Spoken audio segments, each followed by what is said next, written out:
klase ng pamilya na mayroon po kami bago namin makilala ang Diyos ay ang pamilya ng punong-puno po ng kaguluhan. Wala pong araw na hindi kami nag-aaway-away sa bahay, lalo na po kaming magkakapatid. Murahan dito, sigawan dito, may mga times pa po na nag-aaway-away po kami. Bukod pa po doon, nalulung po kami sa sugal. Lahat po kami walang direksyon ng buhay, lahat patapon. At siyam po kaming magkakapatid. 6 po sa amin ay may mga sarili na pong pamilya. Pero lahat sa 6 na yon, lahat po kami ay hindi kasal. Kaya po, kung makikita niyo po, bago namin makilala si Jesucristo, ang pamilya po namin ay walang peace of mind. Ang pinakamalaking pagsubok po talaga na dumating sa buhay namin ay nung namatay po si Papa. Doon po namin na-realize na maikli po talaga ang buhay. Na kinakailangan ng pamilya namin ng Diyos. Gabi-gabi pinagdarasal po namin na huwag po kaming pabayaan ng Diyos. Na magpadala po siya ng tao na maglilid sa amin patungo sa Kanya. And praise God, tunay po talagang mabuti ang Diyos. Dininig niya po talaga ang panalangin namin. Isang araw po, may pumunta sa bahay namin para mag-share ng gospel. Isa po sa members ng FJC. At doon po, pinakilala niya sa amin si Kristo. Unti-unti po, naunawaan namin kung ano ang tunay na kaligtasan. At tanging kay Jesucristo lamang namin ito natagpuan. Humingi po kami ng kapatawaran at tinanggap namin si Jesucristo bilang aming Diyos, Panginoon at tagapagligtas. Bukod po doon, na-invite po kami sa church at unti-unti po, sama-sama po kaming nagsisimba at sama-samang nagpupuri sa Diyos. Napakaraming pagbabago ang ginawa ng Diyos sa buhay ng pamilya namin. Simula ng tinanggap at sinuko namin ang buhay namin kay Jesucristo. Hanggang ngayon, patuloy pa rin pinagdadaloy ng Diyos ang kabutihan niya sa pamilya namin. Unti-unti po, binago ng Diyos ang pag-uugali namin. Na kung dati, puro kami away, murahan, sigawan, ngayon ay hindi na po. Tuwing may hindi po kaming pagkakaunawaan, mas pinipili namin ayusin na may kahinahunan at marunong tumanggap ng pagkakamali at magsorry sa isa't isa. Praise God, mararamdaman niyo po talaga ang presensya ng Diyos sa tahanan namin. At ang pinakamalaking ginawa ng Diyos sa pamilya namin, nabanggit ko po na lahat kaming 6 na may pamilya ay hindi kasal. And praise God, every time na nag-church po kami, sobrang kinukonvict po kami ng Holy Spirit using the sermon of Pastor Joe na malaking kasalanan ang pagsasama ng hindi kasal. Bukod pa po doon, walang pagpapala na galing sa Diyos. And now, all glory to God. Lahat po kaming magkakapatid ay officially married in this church. Tunay po talagang napakabuti ng Diyos natin. At sa lahat ng ginawa ng Diyos sa aming pamilya, kami lubos na nagpupuri at nagpapasalamat sa Kanya. Sa biyaya ng Diyos, kaming buong pamilya ngayon ay naglilingkod ng may pagmamahal at buong katapatan sa ating Panginoong Hesukristo. Sa Diyos ang lahat ng papuri.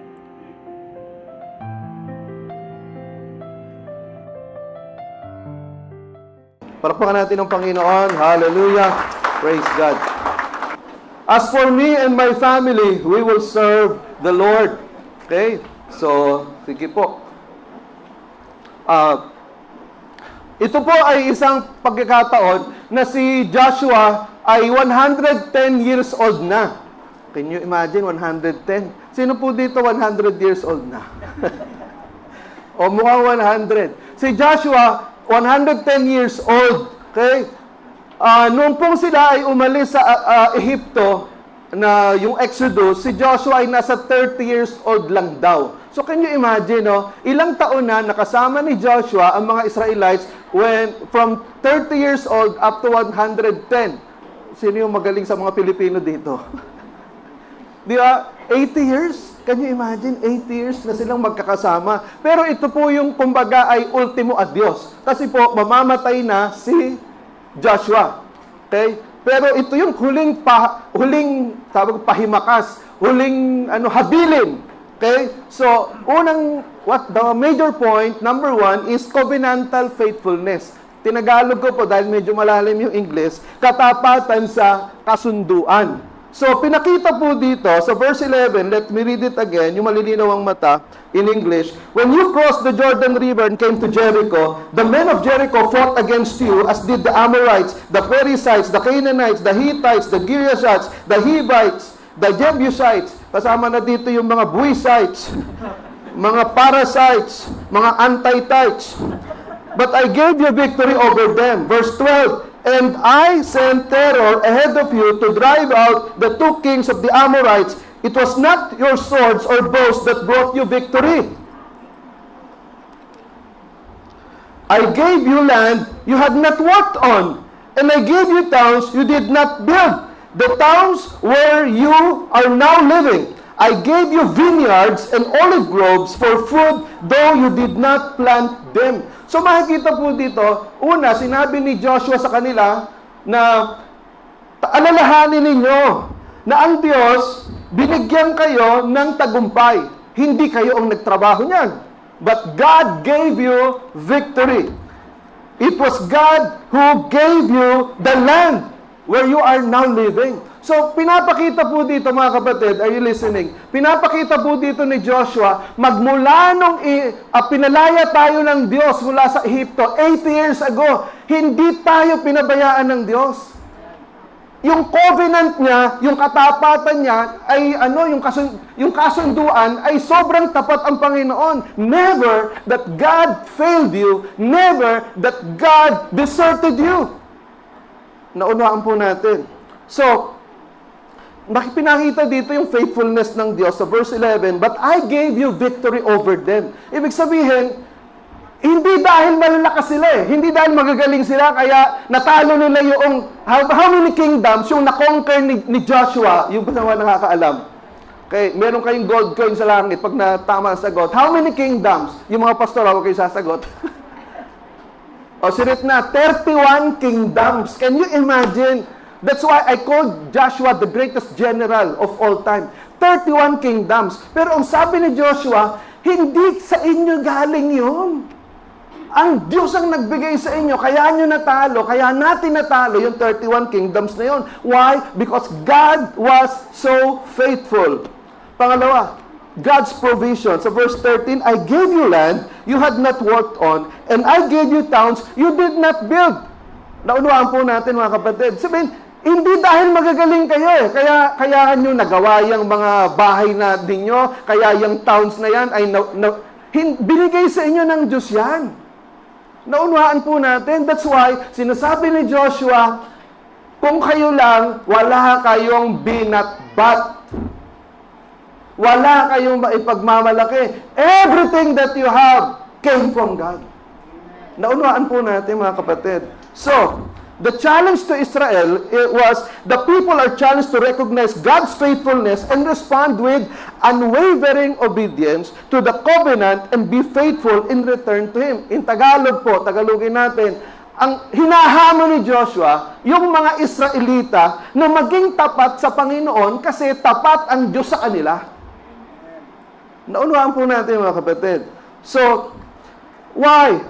God's faithfulness to us demands faithfulness in us to God in return. Kung baga tapat si Lord sa inyo, magtapat ka naman kay Lord din.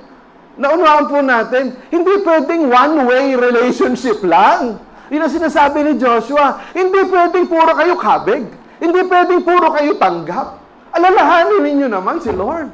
Maging tapat kayo sa Panginoon because God did not fail you. God did not desert you. Meron po isang babae na 88 years old. Sino 88 years old na rito? 80 plus. Meron ba? Alam ko meron 80 plus dito eh. Yan, okay. So, itong babaeng ito, 88 years old po, itong matandang ito, meron siyang arthritis and almost blind. Pero in the past 70 years, hindi siya umabsent sa church. Tinanong siya nung kanyang mga amiga, paano mo nagawa? Sa loob ng 70 years, sa kabila na may arthritis ka na ngayon at bulag yung isang mata mo, And hindi ka pa rin uma-absent sa church.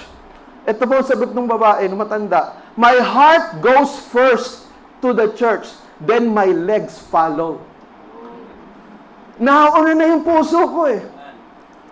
Alam po ninyo, let me give you how God blessed me. Kasi in the past 40 years po, being born again, 1983, mabibilang ko lang sa 5 daliri ko yung mga Sundays na umabsent ako sa church. And that is by the grace of God. Kung ako lang, hindi ko kayang gawin yun eh. Kasi para sa akin, alam nyo, na born again ako, gusto ko araw-araw linggo. Yun talaga ang pakiramdam ko. Siguro isa yun sa mga signs na talagang na born again ka eh. Gusto mo lagi ka nasa church. Kaya kung ikaw, wala kang pakiramdam na gano'n, parang hinihila ang mga paa mo sa church, parang kailangan ka pasuhulan para pumunta ng church, I don't think that you are a true Christian. Pangalawa, the choice to serve or pagpili sa paglilingkod. Ang sabi doon sa verse 14, so fear the Lord and serve Him wholeheartedly. Put away forever the idols your ancestors worshipped when they lived beyond the Euphrates River and in Egypt. Serve the Lord alone. But if you refuse to serve the Lord, then choose today whom you will serve. Would you prefer the gods of your ancestors served beyond the Euphrates? Or will it be the gods of the Amorites in whose land you now live? But as for me and my family, we will serve the Lord. Okay. Malinaw po ba mata nyo? Ilang beses binanggit yung salitang serve?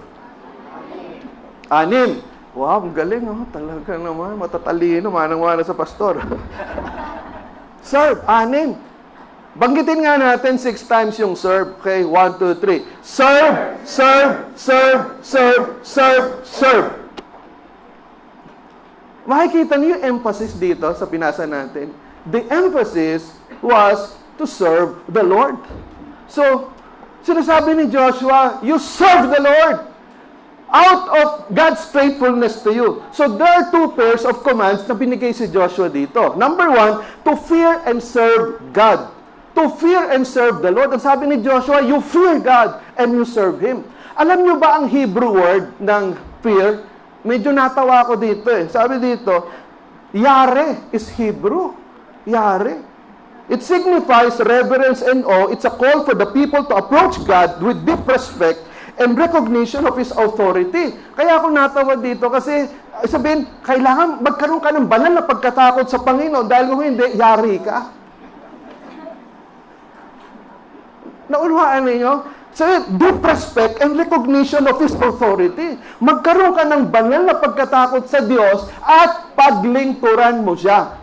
Yung serve naman, the Hebrew is abad.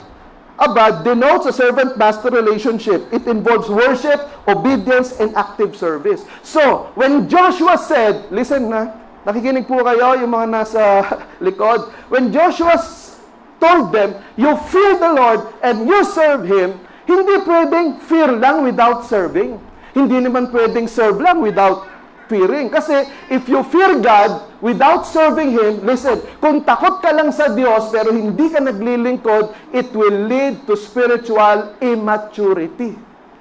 Takot ka lang eh, pero hindi ka naglilingkod, paano kang lalago sa faith mo?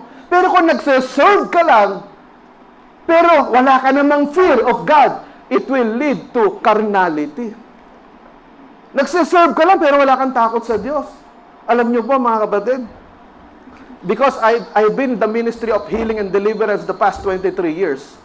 Ang dami ko na po na ipag-pray ng mga kademonyuhan. Meron akong isang pastor dito sa Valenzuela, dinala yung buong praise team sa church. Nung nandun pa tayo sa tapat ng taas ng Dynacar. Buong praise team dinala sa akin Pastor, i-deliverance mo nga itong praise team ko. Sabi ko, loob-loob ko, ba't naman? Gabi pa Walang abiso, dinala yung buong praise team. Pag-pray ko daw. Di, wala naman ako inaasahan. Sabi ko, sige, umpo kayo, paikot. Alam nyo, nag-pray ako, pinatuwang ko ng kamay. Maya-maya, nagbuwalan na, nagsusukahan. Nagulat ako. Hindi ko naman sinabing, sumuka ka. Wala, nagsusukahan na, nag-iiyakan na, may mga karga pala. Buong praise team, I tell you. Antindi. Hindi ko sinabing, mabuwal ka. Wala akong ganong ministry na, mabuwal ka, o sumuka ka, walang ganon. Ayoko nga sumusuka Kasi ako pa maglilinis nun. Pero hindi mo mapipigilan eh. That's why, fear and serve the Lord. Pangalawa, another prayer is to put away foreign gods and serve the Lord alone. Tingnan po ninyo, sabi ni Joshua, alisin niyo yung mga Diyos-Diyosan ninyo. Pansinin po ninyo ha, are you listening? Ang sabi ko, ilang taon si Joshua nung umalis sila sa Ehipto? 30. Ilang taon si Joshua ngayon? 110. Ilang taon nang lumipas? 80. Can you imagine, sa loob ng 80 years, itong mga Israelita na to, may nakatagong Diyos-Diyosan pa rin? Na-imagine nyo ba? Sa loob ng 80 years, kaya sabi ni Joshua, pwede ba? Itapon nyo na yung mga Diyos-Diyosan ninyo! 80 taon nyo nang iniingatan yan. Kaya ang sabi ni Joshua, throw away your gods, and serve the Lord alone. Why? Because we cannot fully and truly serve the Lord until our hearts are fully cleansed from idols. Hindi mo pwedeng paglingkuran si Lord eh. Nakikinig po ba tayo mga kapatid? Hindi mo kayang paglingkuran si Lord ng buong buo kung meron kang mga Diyos-Diyosan sa puso mo. Okay. Amen ba yung mga nasa lobby? Amen? Okay. So, ano ba yung mga idols na to? Una, immorality. At pasensya na ha, may mga parang bullet train, walang preno to ha. Immorality. Mga kapatid, ako tuwan-tuwa po ako sa testimony ni Sister Regine kanina. Alam nyo, buong pamilya yan. Tama yung sinabi ni Sister Regine. Mga magkakapatid yan, puro magkakalib-in. Pero never akong nagsabi sa kanila, pwede ba? Saka na kayo bumalik, pagkasal na kayo? Hindi ko pinahiyayan. Hindi ko rin sila inisa-isa na, kung hindi kayo papakasala, huwag na kayong bumalik. O dyan lang kayo, hanggang lobby lang kayo ha. Huwag kayo papasok sa main hall. Hindi ko sinabi yon. Ang nangyari po, I just prayed for them and I asked God to convict them. At talagang tuwan-tuwa ako, music to my ears, talaga music to my ears. Isa-isang nagsabi, Pastor, magpapakasal na po kami. Kaya patotoo natin yan. Ilan na po dito mga kapatid, yung nagsimula dito na magkaka-live-in, pero dahil nangusapan Diyos sa kanila, ilan na kayo dito, nagpakasal po sa biyaya ng Panginoon. But never that I told them, wag na kayong bumalik hanggat hindi kayo nagpapakasal. I just asked the Holy Spirit to convict them. Mga kapatid, immorality. Ano yan? One of the idols yan eh. Usong-uso ngayon, in a relationship. Di ba? In a relationship. Good sana, in a relationship with God. Pero iba, kabi-kabila ang karelasyon. Masakit po yan. Pangalawa, devotional distractions. Ibig sabihin yung anong devotion? Yung prayer and Bible reading mo, personal prayer and Bible reading. Marami po ay naaagaw yung personal na panahon natin sa Panginoon. Tama po ba? Ano ba yung mga nakakaagaw na yan? Usually, halimbawa, cellphone, TV, Netflix, K-drama,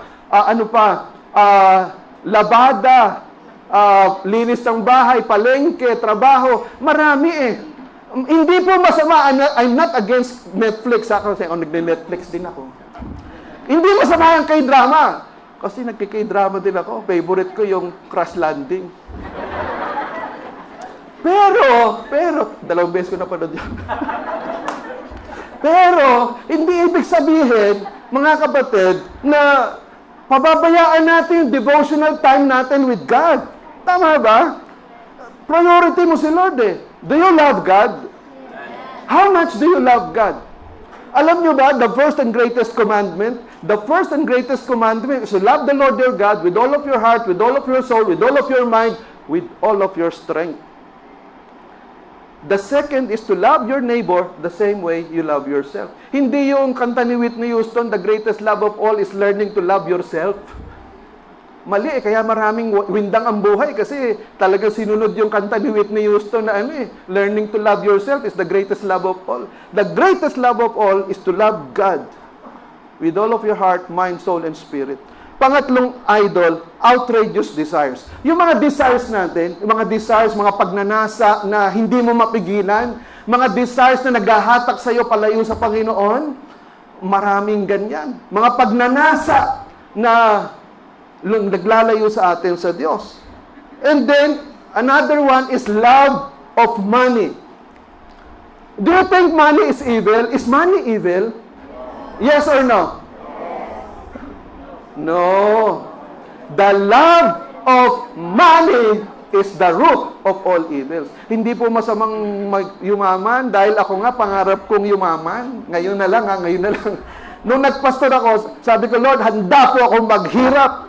I gave up my course in engineering. I gave up my career in engineering. Sabi ko, ayoko na kasi nung sabi ko, mag-engineer ako, papayaman ako. Pero tinawag ako ng Panginoon para magpastor. Sabi ko, Lord, okay na po.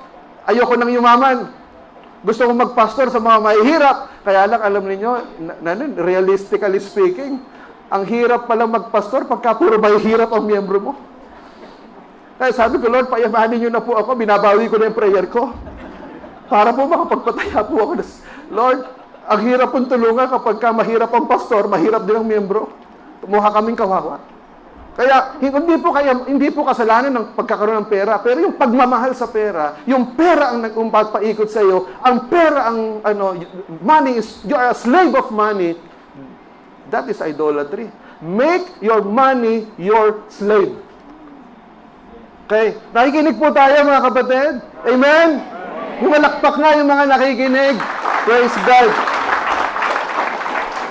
At letter S, substitutes for God. Meron mga substitutes tayo eh. Alam ba nyo ba yung mga substitutes na to? Ito yung mga bagay na kung titingnan mo maganda. Pero, hindi natin namamalayan, napapalitan na pala nito yung trono ng Diyos sa puso natin. Halimbawa, trabaho. Walang masama sa trabaho, pero kapag puro ka trabaho, wala ka ng panahon sa Diyos, then your work is an idol. Family first. I don't believe that. Family first. Although, you should love your family. Kasi ang hindi magmahal sa pamilya, daig pa ang isang hindi mananampalataya. Pero dapat, God first.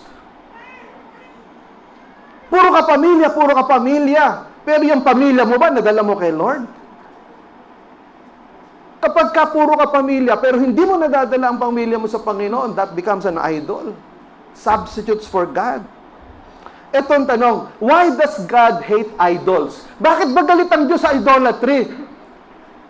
Alam niyo, sabi dun sa Psalm 115 verse 8, basahin po na malilinaw ang mata. 1, 2, 3, go! Those who make them become like them. So do all who trust in them. So, ibig sabihin, we become like what we worship. Kung sino yung sinasamba mo, kung sino yung nagpapatakbo sa buhay mo, ikaw yon, nagkakaganong ka rin. Naunawaan po natin, halimbawa, K-pop. Usong-uso yung mga K-pop. Tingnan yung mga kabataan, puro K-pop na. Na talagang halos lagyan ng yung gusto mo talagang magpaputi. Ano yun, mga whitening so. O kaya yung mga itsura mukhang Koreano na talaga. Pero, ang tanong mga kapatid, kung sino yung mga ina-idolize mo, nagiging ganun ka na rin eh. That's why ayaw ni Lord ng idolatry. Because we become like who or what we worship. Okay. So, there are 3 choices given by Joshua. Sabi ni Joshua, okay, I'm giving you a choice. Serve the gods of your ancestors dated back to the time of Abraham. O yun, pwede kayo. Okay? Sambahin niyo yun kung gusto niyo. Pangalawang choice, basahin natin. Serve the gods of the Amorites that practice witchcraft and occultism and child sacrifice. Kasi ito yung mga Amorites, ito yung ginagawa ng mga tao na sa Promised Land. Sumasamba mga witchcraft, occultism, the child sacrifice, burning their children over the fire. So, kaya sabi ni Joshua, mamili kayo. Yung bang Diyos-Diyosan noon, nila Abraham, na ninuno natin, o yung Diyos-Diyosan ngayon, o yung Diyos na siyang nagligtas sa atin. The third choice, serve the God of Moses who saved you out from Egyptian slavery for more than 100 years and blessed you in the past 80 years. Mga kapatid, ito maganda dito kay Joshua. Are you listening? Ang sinabi ni Joshua, mamili kayo. Ako, mamamatay na ako. Matanda na ako. Kayo, mamili kayo. Sambahin ninyo yung mga Diyos-Diyosan ng ating mga ninunong Abraham noong unang panahon? O yung mga Diyos-Diyosan dito sa Canaan? O ang Diyos na nagligtas sa atin? So ano po ibig sabihin nito? Joshua was giving them an intelligent choice. Ano po ibig sabihin? Para sinasabi ni Joshua, magpakatalino kayo. Mamili kayo. Alam nyo ba, life is full of choices. Do you agree? Life is full of choices. So we need to be careful in making our choices. Mayroon po ako nabasang kwento, yung isang nakakabatang kapatid ng isang gangster na kriminal, namatay. Ang sabi ng matandang nakakatandang kapatid na gangster, tumawag siya ng isang pastor. Ang sabi niya dito sa pastor, Pastor, bibigyan kita ng $10 million. Ikaw ang mag-officiate sa funeral ng kapatid ko. Kaya lang sa isang kondisyon. Tatawagin mo yung kapatid ko na santo. Nagdalawang isip si pastor kasi kailangan nila ng pampagawa ng church. Sayang yung $10 million. Itong si pastor, matuwid. Parang laban sa konsyensya na yun dahil yung nakakabatang kapatid, gangster din kriminal. So, kinonsulta niya sa kanya mga deacons. Sabi ng mga deacons, wag pastor, wag. Pagpapalit mo ba yung reputasyon mo dun sa $10 million? Tatawagin mo santo yan. So, si pastor nag-pray. Nagkita uli sila nung older brother. Ano pastor? Sabi ng pastor, sige! Mag-officiate ako ng funeral ng kapatid mo at tatawagin ko siyang santo. Sabi nung gangster, sige, bibigyan kita ng $10 million pag ginawa mo yan. So, dumating na po yung officiating. Ang sabi nung pastor, ganito, itong nakakabatang kapatid na ito, namatay siya nang wala sa panahon. Ang sabi sa Salmo 90, Kapitulo 10, ang buhay ng tao, 70 hanggang 80 taon. Itong taong ito namatay lang sa 30 taon. Wala sa panahon. Tama lang na namatay siya nang wala sa panahon. Dahil siya masama. Mandurugas, sabi ng pastor. Kriminal! Yung kapatid, nanlalaki na matay. Gusto nang pigilan. Pero sabi, subalit, kumpara sa kuya niya, siya ay isang santo. O, di ba? Nakuha niya yung $10 million. Utakan lang. Choice. Make your choice. Kaya sa mga kapatid, choices, chances, changes. Choices, chances, changes. Ibig sabihin, yung mga choices, mga kapatid, binibigyan tayo ng choice ng Lord. God gives us chances in order to make a choice. And these choices could either make us or break us. It could change our lives. Kaya mga kapatid, listen, the choice in life or your choice in life will either break you or make you. Mag-isip kang mabuti. Hindi pa dalos-dalos. Make an intelligent choice. Kaya nga sabi ni Joshua, mamili kayo. Yung sasambahin nyo, yung mga Diyos-Diyosan ni ating ninunong Abraham, doon kung saan siya nakatira noon, bago siya tinawag ng Diyos. O ito mga Diyos-Diyosan dito sa Canaan, na guilty ng witchcraft, occultism, o ang Diyos na nagligtas sa inyo sa Ehipto. Mamili kayo. Make an intelligent choice. So, pangatlo, commitment to serve the Lord. So, pagtatalaga na maglingkod sa Panginoon, ang sabi ni Joshua, but as for me and my family, we will serve the Lord. Tingnan po ninyo, yung emphasis dito a strong personal decision to serve God. Okay, pakinggan po ninyo Ang sabi ni Joshua, but as for me and my family, we will serve the Lord. Ano ibig sabihin nito ni Joshua? Nagdesisyon ako. Nagkaroon ako ng personal decision to serve the Lord. Ako mismo. That's why we must commit to serve the Lord personally. Nakikinig po tayo? Mga tatay, I'm talking. Sino mga fathers dito? Please raise your hands. Thank you. Purihin ng Diyos. Yung mga mukhang tatay. Ang sabi ni Joshua dito, but as for me and my family, we will serve the Lord. I made a personal decision as a father, as a leader to serve the Lord. Listen, you cannot force, you cannot motivate your family, fathers, you cannot motivate your family to serve the Lord if you yourself is not serving the Lord first. Pangalawa, a strong commitment to serve the Lord as a family. Ang sabi ni Joshua, look at my emphasis, but as for me and my family, we will serve the Lord. Anong gusto i-emphasize ni Joshua dito? I made the commitment that my family will serve the Lord. Hindi lang ikaw nanay, hindi lang ikaw tatay, hindi lang ikaw anak, isama mo yung pamilya mo. Are you listening? Kaya ba ng konsensya, yung mga totoong born again dito, kaya ng konsensya mo, na ikaw pupunta ka sa langit, pero yung members ng family mo, forever and ever, they will be tormented in hell? Kaya ng konsensya mo? Nakakatulog ka sa gabi? Na kung sakali yung nanay at tatay mo, yung kapatid mo, yung anak mo, hindi na magising yan mamayang gabi. Sa impyerno gigising yan. They will be forever tortured there. Kaya ng konsensya mo? Kaya mo? Kung kaya ng konsensya mo, I doubt your salvation.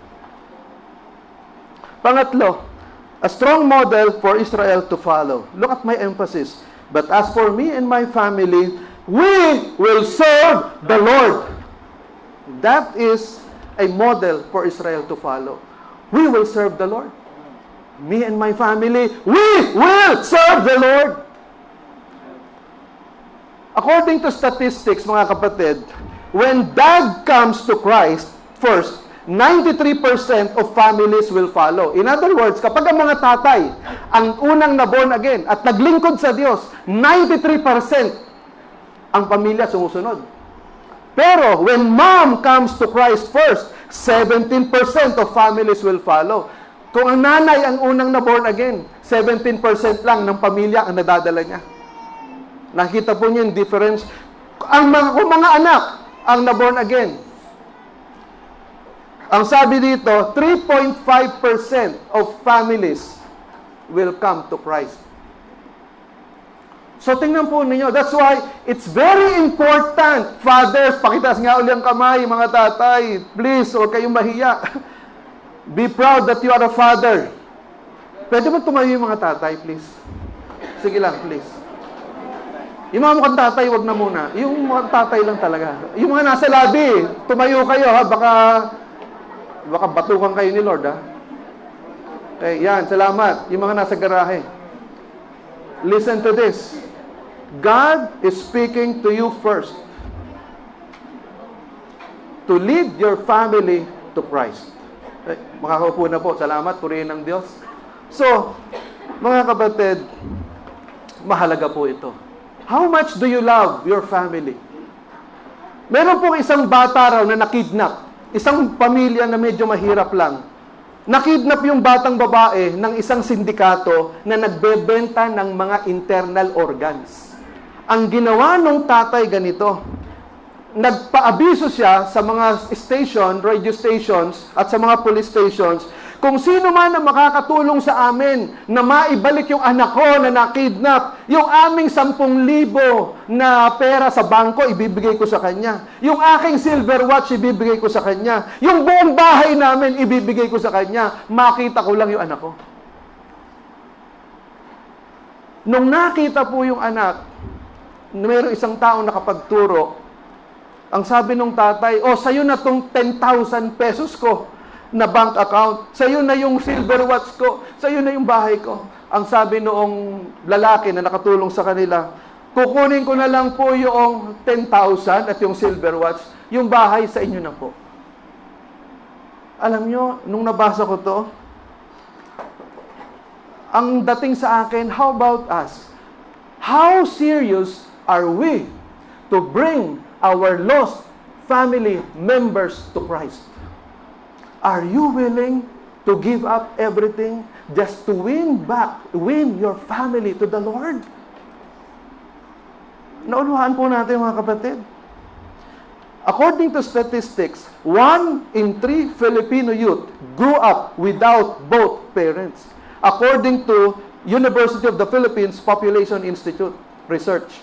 1 out of 3 Filipino youth grew up without both parents. Hindi na ako magpapataas ng kamay. Pero as we observe around us, totoo o hindi? Tama, mali? Tingnan po ninyo yung annulment. In 2001, nasa 4,500 ang nag-file ng annulment. Pero tingnan ninyo, 2014, 11,000. More than 300% ang itinaas. Sa loob ng 14 years, nagpa-file ng annulment. Bakit ganon? Ang daming nawawasak na pamilya. So how to serve the Lord as a family? Number 1, basahin natin, surrender to the Lord as a family. As a family, isuko mo yung pamilya mo sa Lord. Iiyak mo sa Panginoon. Mga anak, iiyak nyo sa Panginoon ang tatay ninyo, ang nanay ninyo. Mga asawang babae, iiyak mo sa Panginoon yung asawang lalaki mo. Lumuhod ka. Iluhod mo sa Panginoon. Surrender to the Lord as a family. Buong pamilya, maglingkod kayo sa Panginoon. Surrender to the Lord. Pangalawa, eliminate family idols. Ano ba yung mga idols natin? Mga Diyos-Diyosan ng pamilya, nakakapagpalayo sa atin sa Lord. Yung iba, Sunday is family day, makita mo sa SM. Pero sa church, naunawaan po ninyo, walang patid yan every Sunday o Sunday, family day. Talaga namang family day. How about church day? So, eliminate family idols. Next is restore family worship or family prayer. Meron ba kayong time at least once a week nakakapag-pray kayo as a family? Dati po I made a mandate here, every Monday night is family night prayer. You will gather your family every 8 p.m. Monday night, gather as a family, pray and worship the Lord for 1 hour. Ibabalik natin yan dito sa church. Every Monday night. Kung hindi man, every Saturday night, 8 p.m. At least once a week, meron kayong family night of worship. And then, letter B, value family virtues. Ano yung family virtues? Love, joy, peace, patience, kindness, goodness, gentleness, faithfulness, and self-control. Yan ang dapat na, tinuturo natin sa mga anak natin. And then, next is, engage in missions as a family. Maglingkod kayo sa pamilya, sa Lord as a family. Bilang pamilya. Naunawaan po natin, masarap yung buong pamilya naglilingkod sa Lord Tama ba?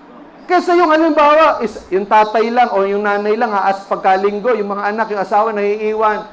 And then babalik siya galing ng church, dadat na niya ang gulo ng pamilya. Nawala na yung anointing ni Lord, nakalimutan na yung sinemon ni Pastor. Mas maganda talaga buong pamilya nag-worship sa Panginoon. Naunawaan po ninyo. Lalo na kayo mga tatay. Special mention talaga yung mga tatay. Mga tatay, parang habag nyo na. Huwag naman kayong itinutulak papunta sa church. Kayo ang humatak papunta sa church. Maawa naman kayo sa pamilya nyo. Nakakalungkot yung mga tatay, titigas na mga ulo. Alam po ninyo, malapit na matapos, 30 minutes na lang. A very nice booklet that I have read, Bringing Your Family to Christ, kay Harold Sela. Si Harold Sela, magaling na psychologist. Meron siyang guidelines for living. According to this booklet, yung conclusion ng kanyang booklet, meron daw isang lalaki, ang pangalan si Dick Brown. Are you listening? Matatapos na ako pagbigyan nyo na ako.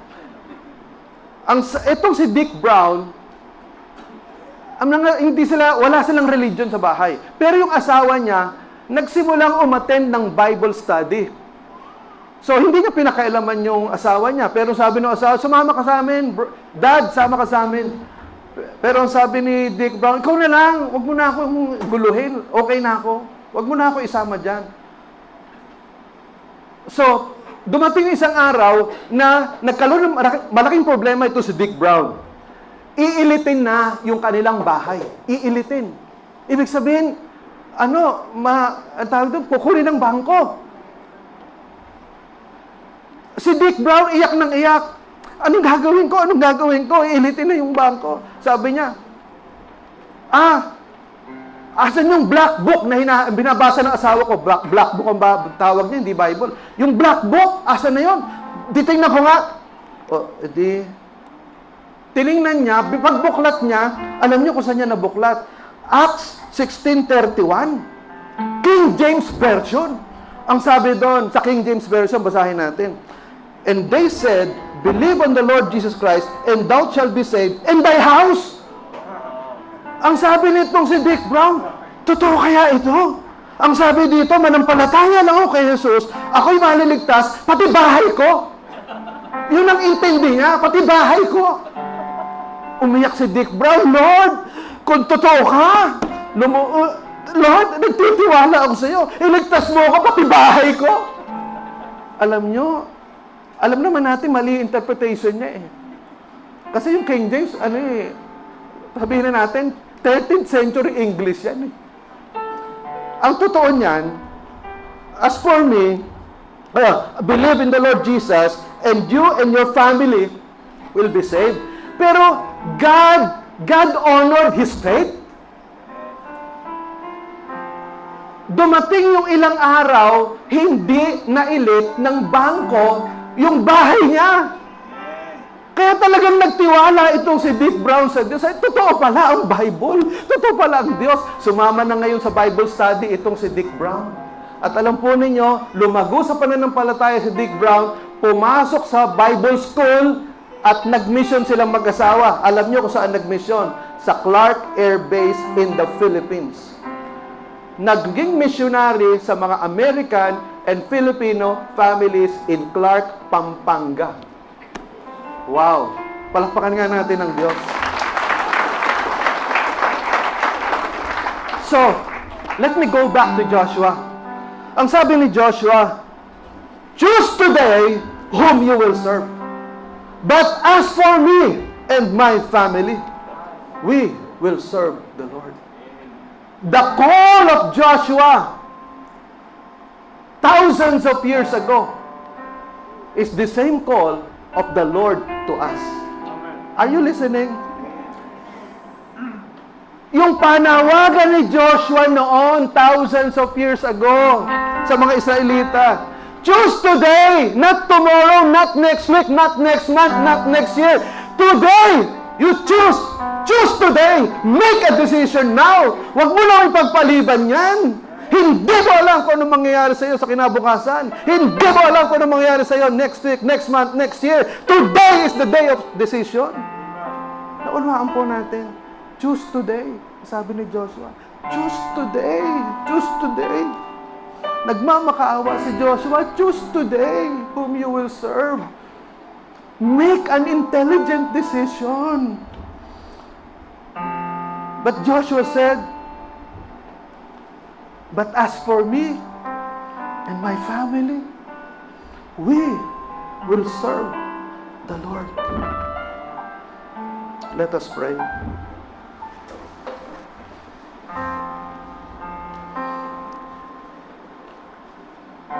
Panginoon,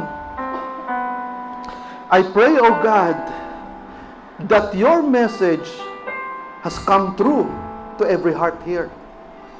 I pray, God, na lahat kinausap mo, yung mga nasa garahe, yung mga nasa lobby, yung nandito sa main hall. Panginoon, ako po'y nakikiusap sa inyo. Buksan niyo po ang puso ng lahat ng naririto. At piliin kanila, Lord, piliin kanila na paglingkuran. Hindi ang diablo, hindi ang mundo. Lord, make them choose you today to serve you together with their family, to serve you, Lord, for the rest of their lives. Hindi lugi ang maglingkod sa Diyos. Panalo ka pag naglingkod ka sa Panginoon. Let me pray for you. Father, I pray for everyone present right now. Lord, I pray, oh God, that you will make them choose you to serve you as a family. I pray, Lord, for all unbelievers here. For those who are not yet saved, I pray, God, that you will speak to them in a very personal and powerful way, that you will not allow this day to end without them surrendering to you and making a vow that they will serve you. Dalangin ko, Panginoon, kahabagan niyo po ang mga walang katiyakan ng kaligtasan na naririto ngayon. Mahabag po kayo, Panginoon. At yung pong mga Christians na, I pray that you revive their faith. Revive their faith. Send the spirit of revival now. Thank you, God. Thank you, Lord Jesus. Salamat po. Thank you, God, for this great privilege to preach your word. In Jesus' name. Amen. Palakpakan natin ang Panginoon. Praise God. Hallelujah.